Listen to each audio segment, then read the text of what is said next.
We're pleased that all the way from New York, a leader of the Bailout the People movement has come to Detroit. It's a leader of the struggle to say bail out the people, not the banks and corporations. We'd like to introduce Brother Larry Holmes.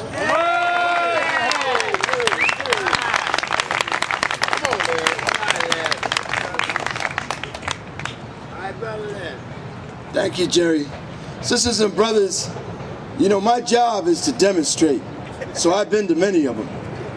But I can tell you honestly that I can't remember the last time I was this proud to be with you demonstrating against these thieves, against these robber barons over there at the Ren Center. And I just hope that somehow the word gets out. We'll get it out. You know, the corporate media is not the only media on the internet. You know, we have a little bit of it too.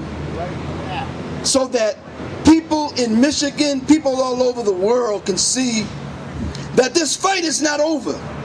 Because that's the impression. That's the impression they want to give you. It's over. The plants are closing. Oh, the union's crushed. The workers are demoralized. Everybody's just crying, hanging their head down low, and it's over. And the bankers have won. But when you marched over there, in the sunlight, in the light of day, looking powerful, some of you still have your jobs in order. Some of you are laid off, you're going back in a week or two. Some of you are retired. And equally important, some of you from the community. And some of you are just some revolutionary activists who just want to be in the good fight. And you come from all over. And when you're over there, you sent the message to those robbers. It ain't over. It ain't over. It hasn't even begun. And I can tell you that in its own way, that protest was historic. It was so necessary, so righteous, strategic, critical, whatever else good you can say about it, that you were over there. And you should know, I don't have to tell you because you know enough to know it. They're in there planning more layoffs. They're in there saying, we got to become more competitive.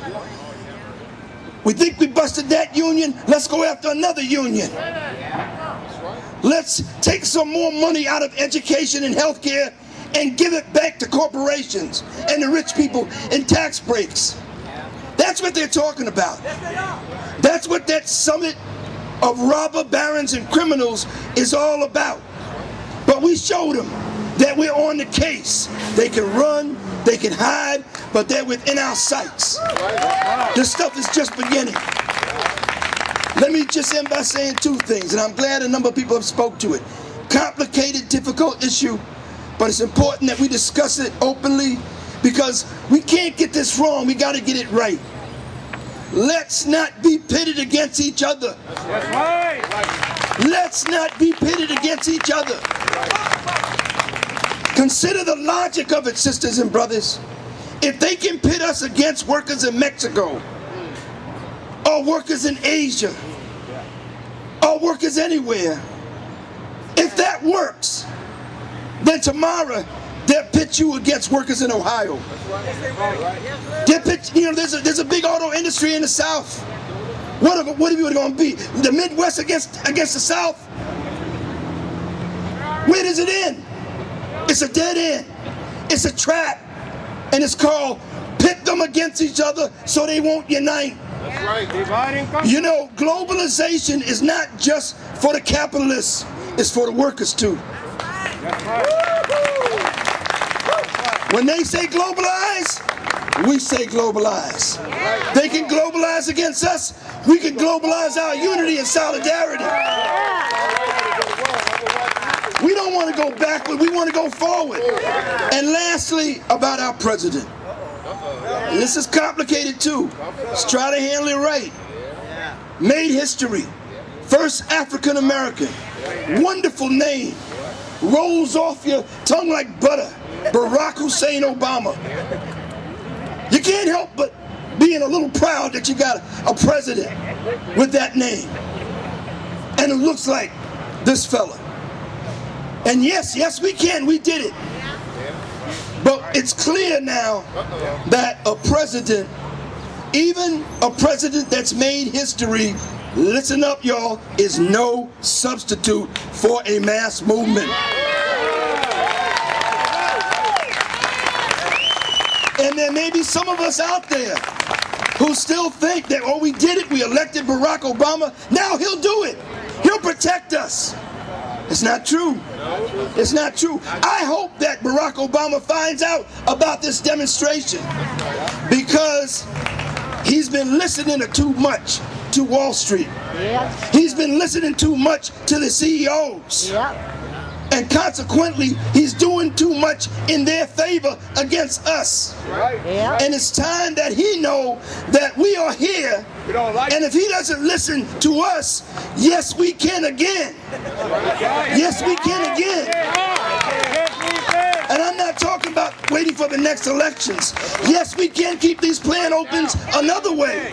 Yes, we can fight for jobs. Yes, we can stop these foreclosures. Yes, we can again.